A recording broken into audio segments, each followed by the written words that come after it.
ಇಲ್ಲಿ ಸ್ವಲ್ಪ ಕಮ್ಮಿನೇ ಸರ್. ಹಂಗೆ ಇಟ್ಕೊಂಡು ಈಗ ನಂಗೆ ತೋರಿಸು ಬರುತ್ತೆ. ನಾನು ಕಾಣಿಸ್ತಿದ್ದೀನಾ? ಇದೆಯೇನಪ್ಪ ನಿಮ್ದ್ರಲ್ಲಿ ಇಂಟರ್ನೆಟ್ ಇದೆಯಾ? ವಿಡಿಯೋ ಮಾಡ್ತಿದ್ಯಾ? ಬಾ ಲೈವ್ ಬರ್ತಾ ಇದೆಯಾ? ಇಂಟರ್ನೆಟ್ ಇದೆಯಾ? ಇದೆ. ಬಂಧುಗಳೇ ನಮಸ್ಕಾರ. ಇವತ್ತು ಆಗಸ್ಟ್ 16, 2026. ನಿನ್ನೆ ತಾನೇ ನಾವು ಸ್ವಾತಂತ್ರ್ಯ, ಅದೇನಾದ್ರು ಇರ್ಲಿ ತಲೆ ಕೆಡ್ಸ್ಕೊಬೇಡ, ಅವ್ರಲ್ಲಿ ರೆಕಾರ್ಡ್ ಆಗ್ತಾ ಇರುತ್ತೆ. ನಿನ್ನೆ ತಾನೇ ನಾವು ಸ್ವಾತಂತ್ರ್ಯ ದಿನಾಚರಣೆಯನ್ನ ಆಚರಿಸ್ಕೊಂಡಿದೀವಿ. ಈಗ ನಾವು ಎಲ್ಲ ಸುತ್ತಮುತ್ತ ಇರುವಂತ ರೈತರ ಜೊತೆಗೆ ಸೇರಿ ಶಿಡ್ಲಘಟ್ಟ ತಾಲೂಕಿನ ಜಂಗಮಕೋಟೆ ಹೋಬಳಿಯ ಎಣ್ಣಂಗೂರಿನಲ್ಲಿದ್ದೀವಿ. ಏನು ಗೌಡ ಅಂದ್ರಿ ನೀವು? ಅಶ್ವಥ್ ನಾರಾಯಣ ಗೌಡ. ನೀವಪ್ಪ? ನರಸಿಂಹಮೂರ್ತಿ ಸೇರಿದಂತೆ ಅನೇಕ, ಗುಮ್ಮಣ್ಣ, ಆನಂದ್ ಕುಮಾರ್ ಸೇರಿದಂತೆ ಅನೇಕ ರೈತರಿದ್ದಾರೆ. ನಮ್ಮ KRS ಪಕ್ಷದ ಹಲವರು ಇಲ್ಲಿ ಬಂದಿದ್ದಾರೆ. ಇಲ್ಲಿ ಟೊಮೆಟೊ ಬೆಳೆದಿದ್ದಾರೆ. ಇಪ್ಪನೇರಳೆ ಅಂದ್ರೆ ರೇಷ್ಮೆ ಗಿಡ ಇಪ್ಪನೇರಳೆ ಅಂತಾರೆ, ಅದು ಇದೆ. ಬೇರೆ ಹಲವಾರು ತರಕಾರಿಗಳು ಮತ್ತೆ ಅಲ್ಲಿ ಜೋಳ ಎಲ್ಲ ಬೆಳೆದಿದ್ದಾರೆ. ಇಲ್ಲಿ ಈಗ ತಾನೇ ಇಪ್ಪನೇರಳೆ ಅಲ್ವಾ ಕಟಿಂಗ್ ಆಗಿದೆ. ಈ ವರ್ಷ ಬರಗಾಲ, ಇಲ್ಲಿ ಇಡೀ ರಾಜ್ಯದಲ್ಲೇ ಬಹುತೇಕ ಕಡೆ ಬರಗಾಲ, ಇಲ್ಲೂ ಬರಗಾಲ. ಅನೇಕ ಎಲ್ಲ ಹುತ್ತು ರೆಡಿ ಮಾಡಿದ್ದಾರೆ. ಕೆಲವೊಂದಷ್ಟು ಕಡೆ ರಾಗಿ ಬಿತ್ತನೆ ಆಗಿದೆ, ಆದ್ರೆ ಅದು ಸರಿಯಾಗಿ ಬಂದಿಲ್ಲ. ಇಂತಹ ಬರಗಾಲದಲ್ಲಿ ಇಲ್ಲಿ ನಮಗೆ ಕಣ್ಣು ಆಯಿಸಿದಷ್ಟು ದೂರ ಹಸಿರು ಕಾಣಿಸ್ತಿದೆ ಅಲ್ವಾ ಗೌಡ್ರೆ? ರೈತರು ನೀವು. ಕಣ್ಣು ಆಯಿಸಿದಷ್ಟು ಹಸಿರು ಕಾಣಿಸ್ತಾ ಇದೆ. ಅದೆಲ್ಲ ಅರಣ್ಯ ಭೂಮಿನ. ಈ ನಮ್ಮ ಅಯೋಗ್ಯ ಸರ್ಕಾರಗಳು ಅರಣ್ಯ ಭೂಮಿ ಅಂತ ಹೇಳಿ ಅರಣ್ಯ ಬೆಳೆಸೋದ್ ಬಿಟ್ಟು ಏಕಜಾತಿಯ ನೆಡುತೋಪುಗಳು, ಯಾವ ನೀಲಗಿರಿ ಇಟ್ಟಿದ್ದಾರೆ. ಅವು ನೀಲಗಿರಿ ಸುತ್ತಮುತ್ತ ಒಂದಷ್ಟು ವಾತಾವರಣವನ್ನ ಶಾಖ ಮಾಡೋದಷ್ಟೇ ಅಲ್ಲದೆ ಅಂತರ್ಜಲವನ್ನು ಹೀರ್ಬಿಡ್ತವೆ ಅಲ್ವಾ? ಆ ನೀಲಗಿರಿ ಇರುವ ಕಡೆ ಅಂತರ್ಜಲ ಬಹುತೇಕವಾಗಿ ಬತ್ತಿ ಹೋಗುತ್ತೆ. ಅವರು ಅರಣ್ಯ ಬೆಳೆಸಬೇಕಾಗಿರೋರು ಬೇರೆ ಬೇರೆ ನಮ್ಮದೇ ದೇಶದ ಇಲ್ಲೇ ವಿಕಾಸವಾದಂತಹ ಗಿಡ ಮರಗಳನ್ನ, ಇಲ್ಲಿಯ ಪರಿಸರಕ್ಕೆ ಸೂಕ್ತವಾದಂತಹ ಕಾಡು ಮರಗಳನ್ನ ಬೆಳೆಸಬೇಕೆ ಹೊರತು ಈ ತರ ನೆಡುತೋಪಿನ ರೀತಿಯಲ್ಲಿ ಏಕಜಾತಿಯ ಮರಗಳನ್ನ ನೆಡಬಾರದು. ಅದು ಪ್ರಕೃತಿಗೆ ವಿರುದ್ಧ. ಈ ತರಹದ ಅಯೋಗ್ಯ ಕೆಲಸವನ್ನ ನಮ್ಮ ರಾಜ್ಯ ಸರ್ಕಾರದ ಅರಣ್ಯ ಇಲಾಖೆ ಅಧಿಕಾರಿಗಳು ಮಾಡ್ತಿರುವಂತಹ ಸಂದರ್ಭದಲ್ಲೂ ಅಲ್ಲಿ ಆ ಕಡೆ ಆಗಿದ್ರು ಇಲ್ಲೆಲ್ಲ ಸುತ್ತಮುತ್ತ ಜಮೀನುಗಳಲ್ಲಿ ರೈತರು ಕಷ್ಟಪಟ್ಟು ಟೊಮೆಟೊ ಬೆಳೆದಿದ್ದಾರೆ. ಆಗ್ಲೇ ಹೇಳಿದ್ರೆ ಇಪ್ಪನೇರಳೆ ಬೆಳೆದಿದ್ದಾರೆ. ಇಲ್ಲೆಲ್ಲ ಇದು ರಾಗಿ ಬಿತ್ತನೆ ಆಗಿದೆ, ತಡ ಆಗಿದೆ, ಮಳೆ ಇಲ್ಲ. ಆದ್ರೂ ಅಲ್ಲಿ ಯಾರು ನೀರಾವರಿ ಇಲ್ವೋ ಅದನ್ನ ಬಿಟ್ಟು ಮಿಕ್ಕ ಎಲ್ಲ ಕಡೆಯೂ ರೈತರು ಕೃಷಿ ಮಾಡ್ತಾ ಬದುಕು ಕಟ್ಕೊಂಡಿದ್ದಾರೆ. ಇವತ್ತು ನಾವೇನ್ ನಿಂತಿದೀವಿ, ಈ ನೆಲವನ್ನ ನಿಜವಾಗ್ಲೂ ಬಂಜರು ಮಾಡಿ ಇಲ್ಲೆಲ್ಲ ಕಾಂಕ್ರೀಟ್ ರಸ್ತೆಗಳನ್ನ ಮಾಡಿ, ಟಾರ್ ರಸ್ತೆಗಳನ್ನ ಮಾಡಿ, ಇದೆಲ್ಲ ನೆಲಸಮ ಮಾಡಿ ಸುತ್ತಮುತ್ತ ಇರೋ ಮರಗಳನ್ನೆಲ್ಲ ಕಡ್ದಾಕಿ, ಅದೇ ರೀತಿಯಲ್ಲಿಯೇ ಇಲ್ಲಿ ಏನು ಉತ್ತು ಬಿತ್ತು ಬೆಳೆದು ಅನ್ನ ಆಹಾರ ಕೊಡ್ತಾ GDPಯನ್ನ ಹೆಚ್ಚಿಸ್ತಾ ಒಂದು ಗೌರವಯುತವಾದ ಬದುಕನ್ನ ಕಟ್ಟಿಕೊಂಡಿರುವಂತಹ ರೈತರ ಬದುಕನ್ನು ಸಹ ಬರಡು ಮಾಡೋದಕ್ಕೆ ನಮ್ಮ ರಾಜ್ಯ ಸರ್ಕಾರ ಮುಂದಾಗಿದೆ. ಇಲ್ಲಿ ಕೈಗಾರಿಕಾ ಪ್ರದೇಶ ಅಭಿವೃದ್ಧಿ ಮಾಡ್ತೀವಿ ಈ ಜಾಗದಲ್ಲಿ ರೈತರ ಭೂಮಿಯನ್ನ ತೆಗೆದುಕೊಂಡು ಅಂತ ಹೇಳಿ KDB 2823 ಎಕರೆ, ಸುಮಾರು 13 ಹಳ್ಳಿಗಳಿಗೆ ಸೇರಿದ 2823 ಎಕರೆ ಜಮೀನನ್ನ ಭೂಸ್ವಾಧೀನ ಮಾಡ್ಕೊಳ್ಳೋದಕ್ಕೆ ಸರ್ಕಾರ ಹೊರಟಿದೆ. ಆಗ ನಾನು ಹೇಳಿದಂಗೆ ಫಲವತ್ತಾದ ಭೂಮಿ ಇದಂತೂ ಇಂಥ ಮಣ್ಣು ತೋಟ ಮಾಡುವಂತವ್ರಿಗೆ, ತರಕಾರಿ ಬೆಳೆಯುವಂತವ್ರಿಗೆ ಗೊತ್ತಿರುತ್ತೆ. ಸಲಿಕೆ ಗುದ್ಲಿ ಆಡ್ಸೋದಿಕ್ಕೆ ಎಷ್ಟು ಚೆನ್ನಾಗಿದೆ ಅಲ್ವೇನ್ರಪ್ಪ? ಬೆಣ್ಣೆ ಆಡಿದಂಗಿರುತ್ತೆ. ಯಾವುದೇ ತರಹದ ತರಕಾರಿ ಬೆಳಿಬಹುದು, ಯಾವುದೇ ತರಹದ ಸೊಪ್ಪು ಬೆಳಿಬಹುದು, ಯಾವುದೇ ಕೃಷಿ ಮಾಡಬಹುದು ನೀರೊಂದಿದ್ರೆ. ಇಲ್ಲಿ ನೀರು ಅಂತರ್ಜಲ ತುಂಬಾ ಕೆಳಗಡೆ ಹೋಗಿದ್ರು ರೈತರು ಬಹಳ ಇಡೀ ರಾಜ್ಯದಲ್ಲಿ ಅತ್ಯಂತ ಪ್ರಗತಿಪರ ರೈತರು ಇರುವಂತಹ ಜಿಲ್ಲೆಗಳು ಅಂದ್ರೆ ಕೋಲಾರ ಮತ್ತೆ ಚಿಕ್ಕಬಳ್ಳಾಪುರ, ಬೆಂಗಳೂರು ಗ್ರಾಮಾಂತರ ಇಲ್ವಾ ಗೌಡ್ರೆ? ಇಡೀ ರಾಜ್ಯದಲ್ಲೇ ಪ್ರಗತಿಪರ ರೈತರು ಅತಿ ಹೆಚ್ಚು ಸಂಖ್ಯೆಯಲ್ಲಿ ಕೃಷಿಯಲ್ಲಿ ನಾನಾ ತರಹದ ಪ್ರಯೋಗಗಳನ್ನ ಮಾಡ್ತಾ ಯಶಸ್ವಿ ಕೃಷಿಕರಾಗಿರೋದು ಎಲ್ಲಾದ್ರೂ ಇದ್ರೆ ಅದು ನಮ್ಮ ಚಿಕ್ಕಬಳ್ಳಾಪುರ, ಕೋಲಾರ, ಬೆಂಗಳೂರು ಗ್ರಾಮಾಂತರ, ಬೆಂಗಳೂರು ನಗರ ಜಿಲ್ಲೆಗಳಲ್ಲಿ. ಇಲ್ಲಿ ಅನೇಕ ಕಡೆಗಳಲ್ಲಿ ಏನು ನೀರು ಸಮೃದ್ಧವಾಗಿರುವಂತಹ ಕಡೆಗಳಲ್ಲಿ, ಕಬ್ಬು ಬೆಳೆಯುವಂತಹ ಜಾಗಗಳಲ್ಲಿ, ಭತ್ತ ಬೆಳೆಯುವಂತಹ ಜಾಗಗಳಲ್ಲಿ ರೈತರು ಆತ್ಮಹತ್ಯೆ ಮಾಡ್ಕೊಂಡಿದ್ದಾರೆ. ಇಲ್ವೇನ್ರಪ್ಪ? ಬೆಳೆ ಆಗ್ಲಿಲ್ಲ ಅಂತೋ ಅಥವಾ ಒಂದು ಸಾಲ ತೀರ್ಸೋದಕ್ಕಾಗದೇನೋ ಸಾವಿರಾರು ರೈತರು ನಮ್ಮ ರಾಜ್ಯದಲ್ಲಿ ಆತ್ಮಹತ್ಯೆ ಮಾಡ್ಕೊಂಡಿದ್ದಾರೆ. ಅದೇ ನಿಮಗೆ ಗೊತ್ತಿರೋ ಹಾಗೆ, ನೀವು ರೈತ ಸಂಘದಲ್ಲಿ ಅಲ್ಲಿ ಇಲ್ಲಿ ಕೆಲಸ ಮಾಡಿದ್ದೀರಾ, ನಿಮಗೆ ಗೊತ್ತಿರೋ ಹಾಗೆ ಚಿಕ್ಕಬಳ್ಳಾಪುರ, ಕೋಲಾರ ಭಾಗದಲ್ಲಿ ಯಾವ್ದಾದ್ರು ರೈತರು ಆತ್ಮಹತ್ಯೆ ಮಾಡ್ಕೊಂಡಿದ್ದಾರಾ? ಈಗ ಟೊಮೆಟೊ ಬೆಲೆ ಬಿದ್ದೋಗಿದೆ. ಎಷ್ಟು ₹7 ಎಷ್ಟು ಸಿಗುತ್ತೋ ಗೊತ್ತಿಲ್ಲ ಇವತ್ತು ಅವ್ರಿಗೆ. ಅದೇನಪ್ಪ ನೋಡಿ ಅಂದ್ರೆ ಎಷ್ಟು ಕೆಜಿ? 10 ರೂಪಾಯಿ ಇಟ್ಕೊಳ್ಳೋಣ. ₹5 ಸಿಗದೆ ಇರೋಂಗ್ ಆಗ್ಬಿಡುತ್ತೆ. ಏನ್ ತಗೊಂಡೋಗಿ ಟ್ರಾಕ್ಟರ್ ಅಲ್ಲಿ ಅಥವಾ ಟೆಂಪೋಗಳಲ್ಲಿ ಅಲ್ಲಿ ಮಾಲೂರು ಕ್ರಾಸಲ್ಲಿ ಕೋಲಾರದಲ್ಲಿ APMC ಮುಂದೆ ರಸ್ತೆಗೆ ಸುರಿತೀರಾ. ಆದ್ರೆ ಯಾರಾದ್ರೂ ಆತ್ಮಹತ್ಯೆ ಮಾಡ್ಕೊಂಡು ಮನೆಗೆ ಬಂದಿದ್ದೀರಾ? ಮನೆಗೆ ಶವ ಏನಾದ್ರು ಬಂದಿದೇನಪ್ಪ? ಇಲ್ಲ. ಆ ತರಹದ ಇಲ್ಲಿ ಕೂಲಿಗೆ ಜನ ಸಿಗೋದಿಲ್ಲ. ಅದಕ್ಕೆ ಮಲ್ಚಿಂಗ್ ಪೇಪರ್ ಮಲ್ಚಿಂಗ್ ಮಾಡ್ತಾರೆ. ಕಸ ಕಳೆ ತೆಗೆಯೋದಕ್ಕೆ ದಾರಿಗಳು ಹುಡ್ಕೊಂಡಿದ್ದಾರೆ. ಕಳೆ ಬಂದ್ರು ಅಲ್ಲಿ ಒಳ್ಳೆ ಬೆಳೆ ಬರೋ ತರಕ್ಕೆ ಕಡಿಮೆ ಮನುಷ್ಯರ ಜನರನ್ನ ಬಳಸ್ಕೊಂಡು ಒಳ್ಳೆಯ ಲಾಭದಾಯಕ ಕೃಷಿ ಮಾಡೋದು ಹೇಗೆ ಅನ್ನೋದಕ್ಕೆ ನಿಮ್ಗೆಲ್ಲಾದ್ರೂ ಒಂದು ಪ್ರಾತ್ಯಕ್ಷಿಕೆ, ಒಂದು ಡೆಮಾನ್ಸ್ಟ್ರೇಷನ್ ಬೇಕು ಅಂದ್ರೆ ಎಲ್ಲಿಗೆ ಬರಬೇಕು? ಚಿಕ್ಕಬಳ್ಳಾಪುರ ಜಿಲ್ಲೆಗೋ ಕೋಲಾರ ಜಿಲ್ಲೆಗೋ ಬರಬೇಕು. ಇಂತಹ ಒಂದು ಫಲವತ್ತಾದ ಭೂಮಿಯನ್ನ ನಾನು ಆಗ್ಲೇ ಹೇಳಿದಾಗೆ ಬರಡು ಮಾಡಿ, ಈ ಭೂಮಿಯನ್ನ ಬರಡು ಮಾಡಿದಾಗ ಆ ಭೂಮಿಯ ಮೇಲೆ ಅವಲಂಬನೆ ಆಗಿದ್ದವ್ರ ಬದುಕೇನಾಯ್ತಪ್ಪ? ಅದು ನಾಶ ಆಯ್ತು. ಅದು ಬರಡಾಯ್ತು. ಅದು ಬರಡು. ಅಲ್ಲಿ ತನಕ ಹೋಗೋಣ, ಐಪುನೇಳೆ ಗಿಡದ ತನಕ. ಆ ತರಹದ ಬದುಕು ಇರುವಂತವ್ರಿಗೆ ಅಂತಹ ಬದುಕನ್ನ ಕಳೆದು ಇವತ್ತು ನಮ್ಮ ಸರ್ಕಾರಗಳು ಜನರನ್ನ ಹಾಳು ಮಾಡ್ತಾ ಇವೆ. ಇದ್ರ ವಿರುದ್ಧವಾಗಿ ಕೇವಲ ಇಲ್ಲಷ್ಟೇ ಅಲ್ಲ, ಈಗ ಇದು ಜಂಗಮಕೋಟೆ ವಿಚಾರಕ್ಕಾಗಿ ಹೇಳೋದಾದ್ರೆ, ಜಂಗಮಕೋಟೆ ಹೋಬಳಿಯ 13 ಹಳ್ಳಿಗಳ 2823 ಎಕರೆಯನ್ನ ಸರ್ಕಾರ KIADB ವತಿಯಿಂದ, ಅಂದ್ರೆ Karnataka industrial area development board ವತಿಯಿಂದ ಇಲ್ಲಿ ಕಾರ್ಖಾನೆಗಳನ್ನ ತರ್ತೀವಿ ನಾವು ಅಂತೇಳಿ ರೈತರ ಭೂಮಿಯನ್ನ ಬಲಾತ್ಕಾರದಿಂದ ಕಿತ್ಕೊಂಡಿದ್ದಾರೆ. ವ್ಯಾಪಾರ ಅಲ್ಲ, ಬಲಾತ್ಕಾರದಿಂದ. ಭೂ ಸ್ವಾಧೀನ ಅಂದ್ಮೇಲೆ ರೈತರಿಗೆ ಯಾವ ಹಕ್ಕು ಇಲ್ಲ. ನಾನು ಮಾರೋದಿಲ್ಲ ಅಂತ ಹೇಳೋದಕ್ಕಾಗೋದಿಲ್ಲ. ಗ್ರೇಟರ್ ಗುಡ್ ಅಂದ್ರೆ ಸಾರ್ವಜನಿಕರಿಗೆ ಉಪಯೋಗ ಆಗಬೇಕು, ಲಕ್ಷಾಂತರ ಜನರಿಗೆ ಇದರಿಂದ ಸಹಾಯ ಆಗುತ್ತೆ. ಹಾಗಾಗಿ ನೀವು ಬಾಯಿ ಮುಚ್ಕೊಂಡು ಎಲ್ಲ ನವರಂಧ್ರಗಳನ್ನು ಬಂದ್ ಮಾಡ್ಕೊಂಡು ದುಡ್ಡು ತಗೊಂಡ್ರೆ ತಗೊಳ್ಳಿ, ಇಲ್ಲಾಂದ್ರೆ ಬಿಡಿ. ಜಮೀನಂತೂ ನಮ್ಮದು. ನಾವಿಲ್ಲಿ ಬಂದು ಅದನ್ನ ಮಟ್ಟ ಮಾಡಿ ಫ್ಯಾಕ್ಟರಿಗಳು ಕೊಡ್ತೀವಿ. ನಿಮ್ಗೆ ದುಡ್ಡು ತಗೊಳಕ್ ಇಷ್ಟ ಇಲ್ವಾ? ನಿಮ್ಮ ಹೆಸರಲ್ಲಿ ದುಡ್ಡು ಎಲ್ಲಿರುತ್ತೆ? ಬ್ಯಾಂಕಲ್ಲಿ, ಕೋರ್ಟಲ್ಲಿ, ಬ್ಯಾಂಕಲ್ಲಿ ಇರುತ್ತೆ ಅಂತ ಹೇಳಿ ಬಲಾತ್ಕಾರದಿಂದ ಭೂಸ್ವಾಧೀನ ಮಾಡ್ಕೊಳ್ತಾ ಇದ್ದಾರೆ. ಇವತ್ತು ನಮ್ಮ ರಾಜ್ಯದಲ್ಲಿ 1 ಲಕ್ಷಕ್ಕಿಂತ ಹೆಚ್ಚು ಎಕರೆಗಳು ಇದಕ್ಕೆ ಫ್ಯಾಕ್ಟರಿಗಳು ಕಟ್ತೀವಿ, ಇಂಡಸ್ಟ್ರಿಯಲ್ ಏರಿಯಾ ಡೆವಲಪ್ಮೆಂಟ್ ಮಾಡ್ತೀವಿ ಅಂತ ಹೇಳಿ ಡೆವಲಪ್ ಮಾಡ್ತೀವಿ ಅಂತ ಹೇಳಿ ಸ್ವಾಧೀನ ಮಾಡ್ಕೊಂಡಿರುವ 1 ಲಕ್ಷ ಎಕರೆಗಿಂತ ಹೆಚ್ಚು. ಅನುಸ್ವಾಮಿ ಸರಿಯಾಗಿ ಇಟ್ಕೊಳ್ಳ, ಹಾಗೆ ಸರಿಯಾಗಿ ಇಟ್ಕೊಂಡು ನಡ್ಕೊಂಡು ನೋಡಿ ಹಿಂದೆ 1 ಲಕ್ಷ ಎಕರೆಗಿಂತ ಹೆಚ್ಚು ಭೂಮಿ ಇವತ್ತು ಖಾಲಿ ಬಿದ್ದಿದೆ. ಗೌಡ್ರೆ, ಖಾಲಿ ಬಿದ್ದಿದೆ. 1 ಲಕ್ಷ ಲ್ಯಾಂಡ್ ಬ್ಯಾಂಕ್ ಅಂತ ಮಾಡ್ಕೊಂಡು ಖಾಲಿ ಬಿದ್ದಿದೆ 1 ಲಕ್ಷ ಎಕರೆಗಿಂತ ಹೆಚ್ಚು ಭೂಮಿ. ಆದರೆ ಅಲ್ಲಿ ಡೆವಲಪ್ ಮಾಡೋದಕ್ಕೆ, ಅಷ್ಟು ಖಾಲಿ ಇರೋ ಜಾಗದಲ್ಲಿ ಡೆವಲಪ್ ಮಾಡೋದಕ್ಕೆ ಇವ್ರಿಗೆ ಇಷ್ಟ ಇಲ್ಲ. ಈಗ ದೇವನಹಳ್ಳಿಗೆ, ಬೆಂಗಳೂರಿಗೆ ಸುತ್ತಮುತ್ತ ಇರುವಂತಹ ಜಾಗಗಳಲ್ಲಿ ಈ ತರ ಕೃಷಿ ಮೇಲೆ ಬದುಕು ಕಟ್ಕೊಂಡಿರುವಂತಹವರ ಜಮೀನುಗಳನ್ನ, ರೈತರನ್ನ ಒಕ್ಕಲೆಬ್ಬಿಸಿ ಅಲ್ಲಿ ನಾವು ಅಕ್ವೈರ್ ಮಾಡ್ಕೊಂಡು ಡೆವಲಪ್ ಮಾಡ್ತೀವಿ ಅಂತ ಬರ್ತಾ ಇದ್ದಾರೆ.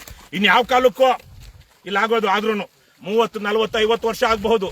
ಇದೊಂದು ದೊಡ್ಡ ಹೀನಾತಿಹೀನ ದಂಧೆ. ನಮ್ಮ KIDB, KHB, BDA ತರಹದವರು ಭೂಸ್ವಾಧೀನ ಮಾಡ್ಕೊಳ್ತಿರುವಂತಹ ಸರ್ಕಾರದ ರಿಯಲ್ ಎಸ್ಟೇಟ್ ಕಂಪನಿಗಳು ಮಾಡ್ತಾ ಇರುವಂತಹ ಪರಮ ನೀಚ ದಂಧೆ.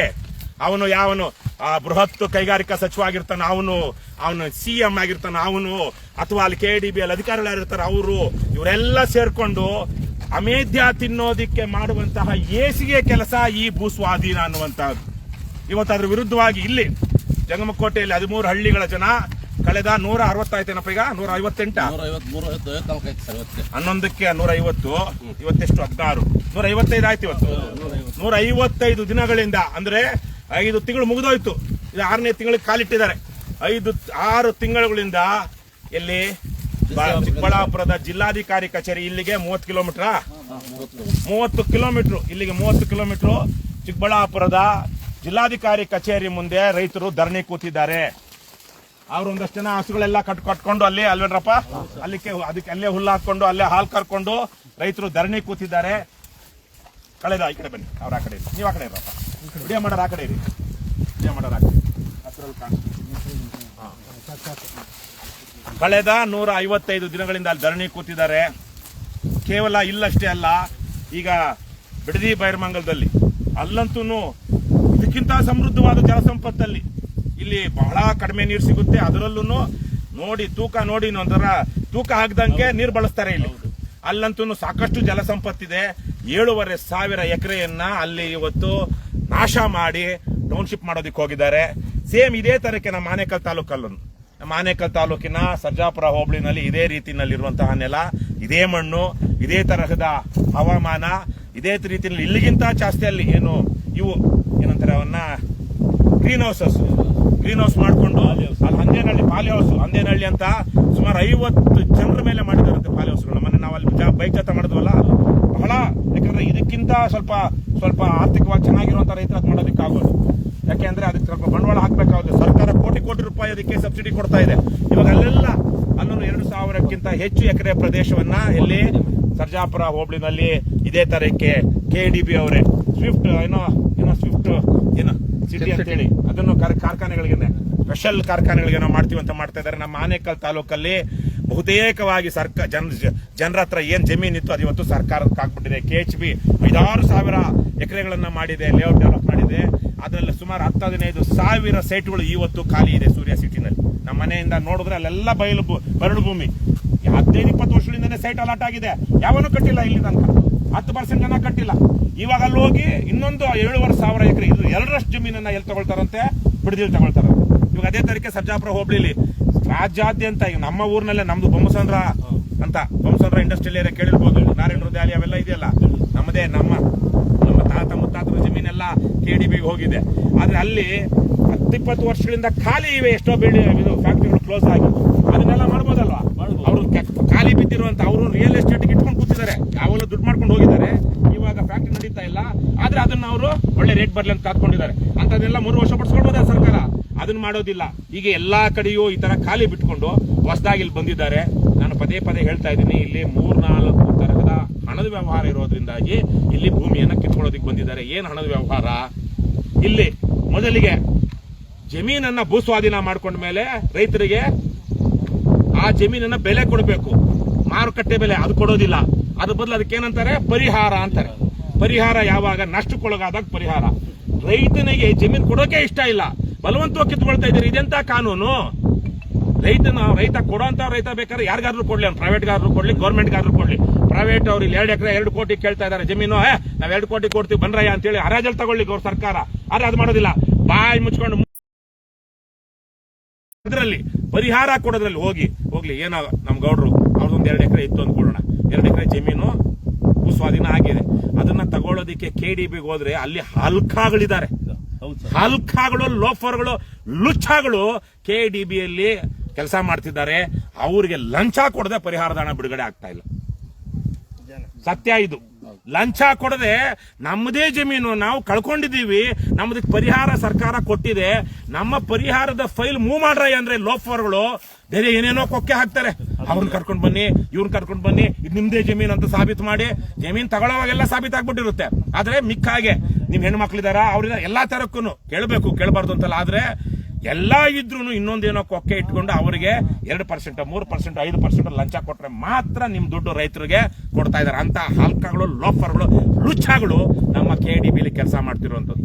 ಅದಾದ್ಮೇಲೆ ರೈತರು ಜಮೀನ್ ಕಳ್ಕೊಂಡ್ರು, ಪರಿಹಾರ ಸಿಕ್ತು, ಪರಿಹಾರ ತಗೊಳ್ಳಿ ಬಿಡ್ಲಿ. ಅವ್ರ ಹೆಸರು ಇದು ಇವ್ರದ್ದೇನು ಇವಾಗ ಏನ್ ಗೌಡ್ರ ಅಂದ್ರೆ ಅಶ್ವತ್ಥನಾರಾಯಣ ಗೌಡ್ರ ಹೆಸರಲ್ಲಿ ಇದ್ದ ಜಮೀನು ಸರ್ವೆ ನಂಬರ್ 28 ಅಂತ ಇಟ್ಕೊಳ್ಳೋಣ. ಎಣ್ಣಂಗೂರು ಸರ್ವೆ ನಂಬರ್ 28 ಅಶ್ವತ್ಥನಾರಾಯಣ ಗೌಡ ಅಂತಿತ್ತು. ಅದು ನಾಳೆಗೆ KDB ಅಂತ ಬಂದ್ಬಿಡುತ್ತೆ. KDB ಅಂತ ಬಂದ್ಮೇಲೆ ಇಲ್ಲಿ ಡೆವಲಪ್ ಮಾಡೋದಿಕ್ ಬರ್ತಾರೆ. ಡೆವಲಪ್ ಮಾಡೋದಿಕ್ ಬಂದಾಗ ಯಾವ ಡೆವಲಪ್ ಮಾಡೋದು ಅಂದ್ರೆ ಏನು? ಇಲ್ಲಿರೋ ನೆಲವನ್ನೆಲ್ಲ ನೆಲಸಮ ಮಾಡಿ, ಮರಗಳನ್ನೆಲ್ಲ ಕಡ್ದು ಹಾಕಿ, ರಸ್ತೆಗಳನ್ನ ಮಾಡಿ ವಿಂಗಡಣೆ ಮಾಡೋದು, ಲೇಔಟ್ ತರ ಮಾಡೋದು. 1 ಎಕರೆ 2 ಎಕರೆ ಒಂದು ಅರ್ಧ ಎಕರೆ ಪೀಸ್ಗಳನ್ನ ಮಾಡಿ ಕಾರ್ಖಾನೆ ಯಾರು ಮಾಡೋದಿಕ್ ಮುಂದೆ ಬರ್ತಾರೋ ಅವ್ರು ಕೊಡುವಂತದ್ದು. ಅದಕ್ಕೇನ್ ಮಾಡ್ಬೇಕು? ರಸ್ತೆ ಮಾಡಬೇಕು, ಕಾಲುವೆ ಮಾಡಬೇಕು. ಅದನ್ನ ಟೆಂಡರ್ ಕೊಡ್ತಾರೆ. ಯಾರಿಗೆ? ಪ್ರೈವೇಟ್ ಯಾವನು JCB ಬಿಟ್ಕೊಂಡಿರ್ತಾನೆ ಅಥವಾ ಇನ್ಯಾವನು ಅವ್ನು ಟೆಂಡರ್ ಕೊಡ್ತಾನೆ, ಅವನ ಹತ್ರ ಕಮಿಷನ್. ಅವನು 1,000 ಕೋಟಿ ಕೊಡ್ತಾರೆ. 1,000 ಏನು ಇಲ್ಲಿ 2,000 ಕೊಟ್ಟು ಕೊಡ್ತಾರೆ. 2 ಎಕರೆ 2,000, 2,500 ಎಕರೆಗೆ 2,000 ಅವ್ನು ಕೊಡ್ತಾರೆ. ಏನು ಟೆಂಡರ್? ಅದರಲ್ಲಿ ಮತ್ತೆ 10%, 20%, 30% ಕಮಿಷನ್ ನಮ್ಮ ಅಧಿಕಾರಿಗಳು, MLAಗಳು, ಮಿನಿಸ್ಟರ್ಗಳು, CM ತನಕ ಹೋಗುತ್ತೆ. ಅದಾದ್ಮೇಲೆ ಆಮೇಲೆ ಎಲ್ಲ ಆಯ್ತು, ರಸ್ತೆನ ವಿಂಗಡಿಸಿದ್ರು, ಪ್ಲಾಟ್ ಮಾಡಿದ್ರು. ಈಗ ನಾವು ಇಂತಿಂತ ಕಾರ್ಖಾನೆಗಳಿಗೆ ಇಂತಿಂತ ಏನು ಅರ್ಹತೆ ಇರುವಂತವರಿಗೆ ನಾವು ಲ್ಯಾಂಡ್ ಅಲಾಟ್ ಅಂತ ಅನೌನ್ಸ್ ಮಾಡ್ತಾರೆ. ಮತ್ತೆ ಅಲ್ಲಿಗೆ ಹೋದಾಗ ಸುಮ್ಮನೆ ಕೊಡೋದಿಲ್ಲ, ಮತ್ತೆ ಅದಕ್ಕೆ ಲಂಚ ಕೊಡಬೇಕು. ಈ ಅಲ್ಕಾಗಳಿಗೆ ಲಂಚ ಕೊಡಬೇಕು. ಆಮೇಲೆ ಅದರಲ್ಲಿರೋ ಆಯ್ಕಟ್ಟಿನ ಜಾಗ ಯಾವಾಗ್ಲೂ ನೋಡಿ ಈ ಕಳ್ಳ ಮಿನಿಸ್ಟರ್ಗಳು, MLAಗಳು, ಅಧಿಕಾರಿಗಳು ಇವ್ರಿಗೆ ಇರುತ್ತೆ. ಅದ್ರಲ್ಲಿ ಪ್ರೈಮ್ ಲ್ಯಾಂಡ್ ಅಂತ ಏನಿರುತ್ತೆ ಅದನ್ನ ಇವರೇ ಮಾಡ್ಕೊಂಡಿರ್ತಾರೆ. ಇವರೇ ಕಳ್ಳರು, ಲೋಫರ್ಗಳು ಇವರೇ ಮಾಡ್ಕೊಂಡಿರ್ತಾರೆ. ಪಾಪ ಏನೋ ಇಲ್ಲಿ ಒಂದು ಫ್ಯಾಕ್ಟ್ರಿ ಮಾಡೋಣ, ನಾನೇನೋ ಕಲ್ತಿದ್ದೀನಿ, ನನ್ಗೇನೋ ಒಂದು ವಿದ್ಯೆ ಇದೆ, ಅಥವಾ ನಂದೇನೋ ಒಂದು ಐಡಿಯಾ ಇದೆ, ನನ್ನ ಐಡಿಯಾಗೆ ಲೋನ್ ಕೊಡ್ತಾರೆ. ಅದನ್ನ ತಗೊಂಡು ನಾನು ಇಲ್ಲೊಂದು ಫ್ಯಾಕ್ಟ್ರಿ ಮಾಡ್ತೀನಿ, ಜನರಿಗೆ ಒಂದು 4 ಜನ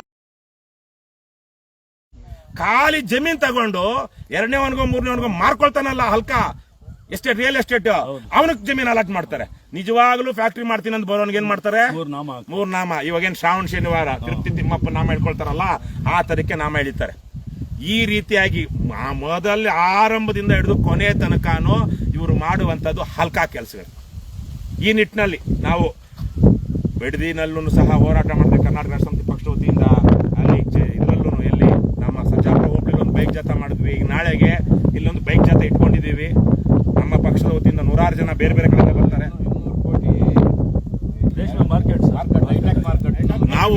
ನಾನು ಇವತ್ತಲ್ಲ 40 ವರ್ಷಗಳಿಂದನೇ ನಾವು ಬೆಳೀತಾ ಇದ್ವಿ. ಯಾವುದು ರೇಷ್ಮೆ ಗೂಡು ಬೆಳಿತಿದ್ವಿ.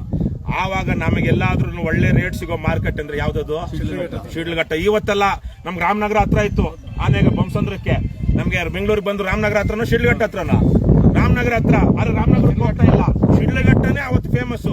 ಅಂತಹ ಒಂದು ರೇಷ್ಮೆ ಮಾರುಕಟ್ಟೆಗೆ ಹೇಳಿ, ಏನಾದ್ರು ಇದ್ರೆ ಹೇಳಿ ನೀವು. ಅಂತ ಆವತ್ತಿನಿಂದ ಇಲ್ಲಿ ಹೆಸರುವಾಸಿ ಆಗಿರುವಂತಹ ಜಾಗ ಇವತ್ತು ಇಲ್ಲಿ ರೇಷ್ಮೆ ಬೆಳೀತಾ ಇದ್ದಾರೆ. ನೀರೇ ಇಲ್ಲ ಅಂತದ್ರಲ್ಲೂ ಡ್ರಿಪ್ ಇರಿಗೇಷನ್ ಮಾಡ್ಕೊಂಡು, ಬರಗಾಲದಲ್ಲಿ ಹನಿ ನೀರಾವರಿ ಮಾಡ್ಕೊಂಡು ಇವ್ರು ಬೆಳೀತಾ ಇದ್ದಾರೆ. ಇವರು ಹೈನುಗಾರಿಕೆ ಇಲ್ಲೂ ಅಷ್ಟೇ. ಈ ರೇಷ್ಮೆ ಬೆಳೆಯುವಂತವ್ರ ಮನೆಗಳಲ್ಲಿ ಮತ್ತೆ ದನ ಹಸು ಸಾಕಿರೋ ಮನೆಗಳಲ್ಲಿ ಹೆಂಗಸು ಗಂಡಸರು ಎಲ್ಲರೂ ಕೆಲಸ ಮಾಡ್ತಾರೆ.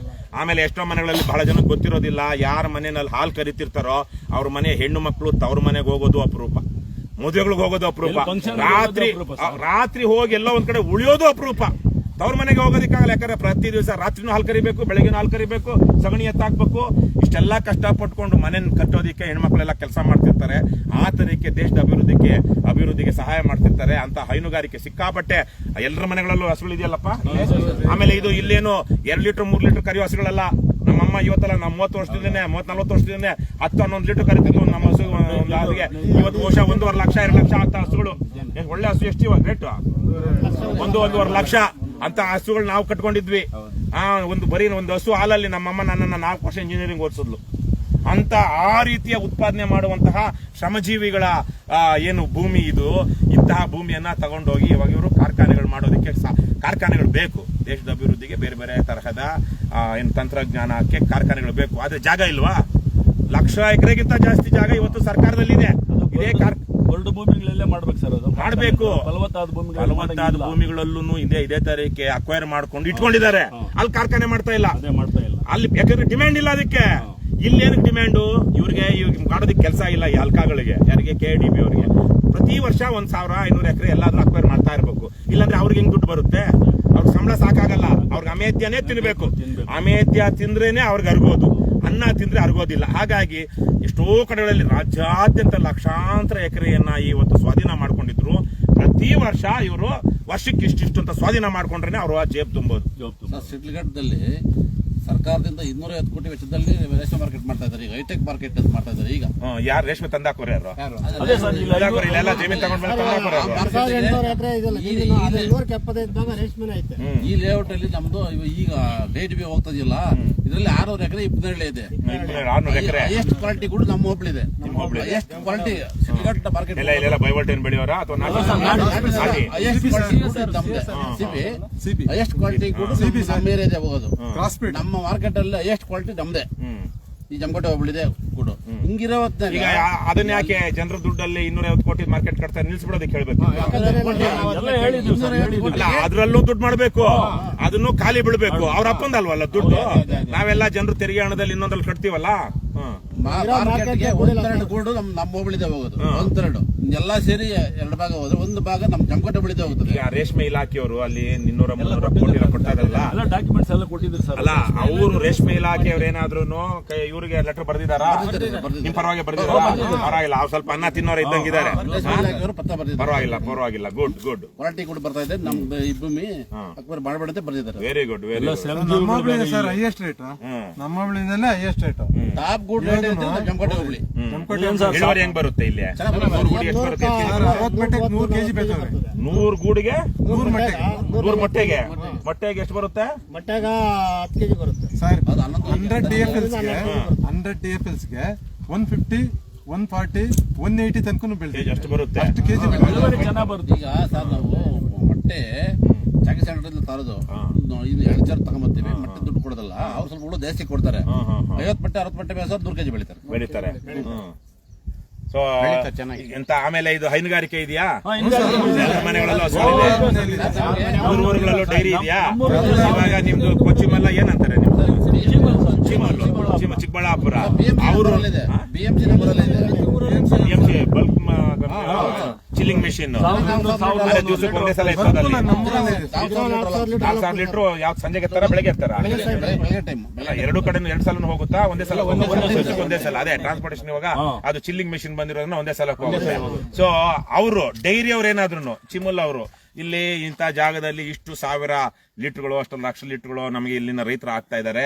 ಹಾಗಾಗಿ ಇದನ್ನ ದಯವಿಟ್ಟು ಭೂಸ್ವಾಧೀನ ಮಾಡ್ಕೊಂಡ್ರೆ ಅಷ್ಟು ಹಾಲು ನಮಗೆ ಕಡಿತ ಆಗುತ್ತೆ, ಅದ್ ಮಾಡ್ಬಿಡಿ ಅಂತ ಅವ್ರೇನಾದ್ರು ಲೆಟರ್ ಬರ್ದಿದಾರಾ? ಅವ್ರು ಬರ್ಲಿಲ್ಲ. ಕೇಳ್ಬೇಕಲ್ವಾ ನೀವು? ಈಗ ನಿಮ್ಮೂರಲ್ಲೇನೆ ರೈತರೇ ಸೇರಿ ಕಟ್ಕೊಂಡಿರುವಂತದ್ದು KMF ಇವೆಲ್ಲಾನು ಅದೆಲ್ಲ ಏನೋ ಚಿಮುಲ್ಲ ಚಿಕ್ಕಬಳ್ಳಾಪುರ ಮಿಲ್ಕ್ ಯೂನಿಯನ್ ಲಿಮಿಟೆಡ್ ಇದು. ಆಮೇಲೆ ನೀವು ಡೈರಿ ನಿಮ್ಮವ್ರೇ ನೀವೇ ತಾನೇ ಡೈರಿ ಡೈರೆಕ್ಟರ್ಗಳು.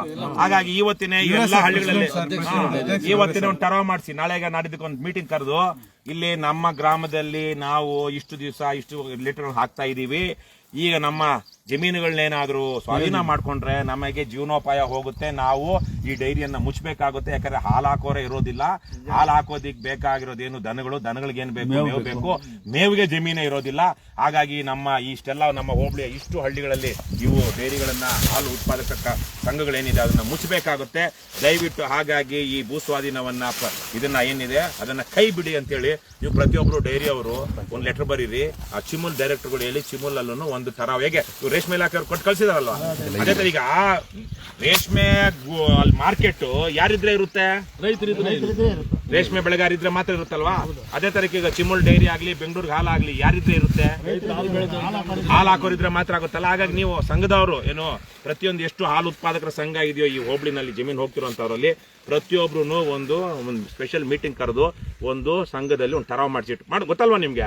ಗ್ರಾಮ ಪಂಚಾಯತಿಲೆಲ್ಲ ಟರಾವ್ ಮಾಡ್ತಾರಲ್ಲ, ಅದೇ ತರಕ್ಕೆ ಸಂಘದಲ್ಲಿ ಒಂದು ಟರಾವ್ ಮಾಡಿ ಆ ಟರಾವ್ನ ಕಳಿಸಿ ಆ ಚಿಮುಲ್ MD ಯಾರಿರ್ತಾನೋ ಡೈರೆಕ್ಟರ್ ಯಾರಿರ್ತಾನೋ ಅವ್ರಿಗೆಲ್ಲಾನು ನಮ್ಮ ಪರವಾಗಿ ನೀವು ಒಂದು ಲೆಟರ್ ಬರೀರಿ ಅಂತ ಹೇಳಿ ಇವೆಲ್ಲ ಮಾಡ್ಬೇಕು. ಯಾಕಂದ್ರೆ ಇಲ್ಲಿ ಏನಿದೆ ಅನ್ನೋದು ಗೊತ್ತಾಗೋದಿಲ್ಲ.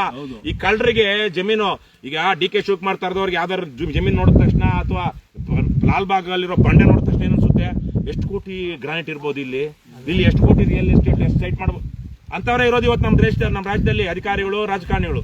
ಹಾಗಾಗಿ ನೀವು ಅದನ್ನ ಮಾಡಿ ಅಂತ ಕೇಳ್ಕೊಳ್ತೀನಿ. ಕೃಷಿ ಇಲಾಖೆಯಿಂದ ನಮ್ಗೆ ಕೊಟ್ಟಿದ್ದಾರೆ, ರಿಪೋರ್ಟ್ ಕೊಟ್ಟಿದ್ದಾರೆ.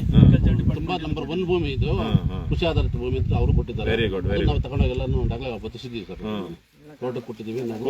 ಕೋರ್ಟ್ ಇಂಥ ವಿಚಾರ ಸಹಾಯಕ್ಕೆ ಬರೋದಿಲ್ಲ, ಅವನ್ನ ನಾವು ಅರ್ಥ ಮಾಡ್ಕೊಳ್ಬೇಕು. ಯಾಕಂದ್ರೆ ಸರ್ಕಾರ ಏನೇ ಹೇಳಿ ಸರ್ಕಾರದ ಲಾಯರ್ಗಳು ಹೋಗಿ ಕೋರ್ಟ್ ಮುಂದೆ ಹೇಳ್ತಾರೆ, ಸ್ವಾಮಿ ಇಲ್ಲಿ ನಾವು ಇಂಡಸ್ಟ್ರಿ ಡೆವಲಪ್ ಮಾಡ್ತಾ ಇದೀವಿ, ಇದು ಸಾರ್ವಜನಿಕರ ಉಪಯೋಗಕ್ಕಾಗುವಂಥದ್ದು, ದೇಶದ ಅಭಿವೃದ್ಧಿಗೆ ಅತ್ಯಗತ್ಯ.